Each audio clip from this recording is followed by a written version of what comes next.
And we're back with another In the Know. OSF Healthcare recently launched a 24/7 virtual labor monitoring to enhance in-person care for moms and babies using new AI technology.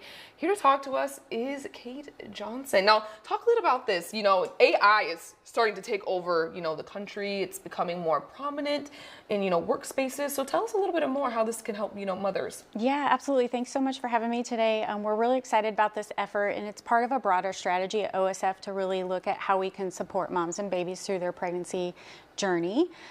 So as you may know, the maternal fetal health has faced significant challenges in the United States, including helping moms with chronic illness have babies, looking to ways to prevent harm to those moms, and also helping them to find adequate prenatal care. As you may know, we have a lot of maternity care deserts in our area.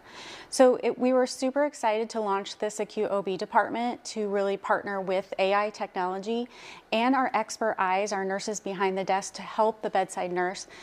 So what we're really looking at is for those babies, we're looking at that fetal monitor tracing, that heart rate for the babies, and looking for those subtle changes in heart rate to look for things like decreased oxygen during a contraction or cord compression.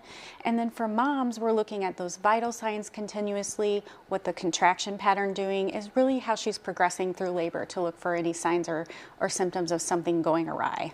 Right, and you were talking about how, there has been, a desert when it comes to, maternal care for moms. Why do you think it's important to, integrate AI to improve, a mother's journey? Yeah, absolutely. What's so great about the AI is it's looking at the entire labor journey versus if you go to a bedside and you get report from the nurse, they might tell you the highlights of what happened in the last 12 hours. But this AI allows our nurses to look at the entire journey and really find patterns and nuances in the changes with the fetal heart rate and the contraction pattern. Have you tested this out on any mothers, or when are you kind of starting to get this going? Yeah, we started actually in October, and it's been going very well. We have excellent communication between our team that sits at On-Call in kind of a hub, and those bedside nurses across our ministry that are actually taking care of those moms at the bedside. And what do moms say about this? Do they really like it? Moms really don't know that this is happening in the background. That's what's so great. There's no extra technology. They get hooked up to the monitor like they normally would when they go in to have their baby. But we just want them to know there's that extra set of eyes kind of in the background watching with that labor nurse to constantly look at changes that may be nuanced.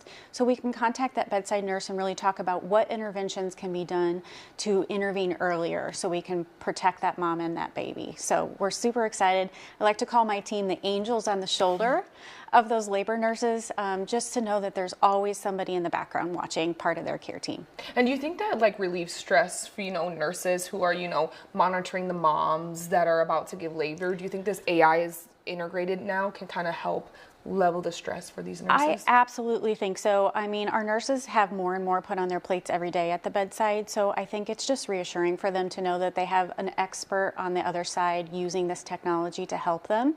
And it's also great for our new grads as they're learning to interpret fetal monitor strips. They have those experts that they can call anytime to review things with them. Well, that is amazing, and that's so cool. I guess we'll, keep learning more. And thank you so much for joining us on In the Know. And if you would like to submit a form on In the Know, you can go to 25newsnow.com.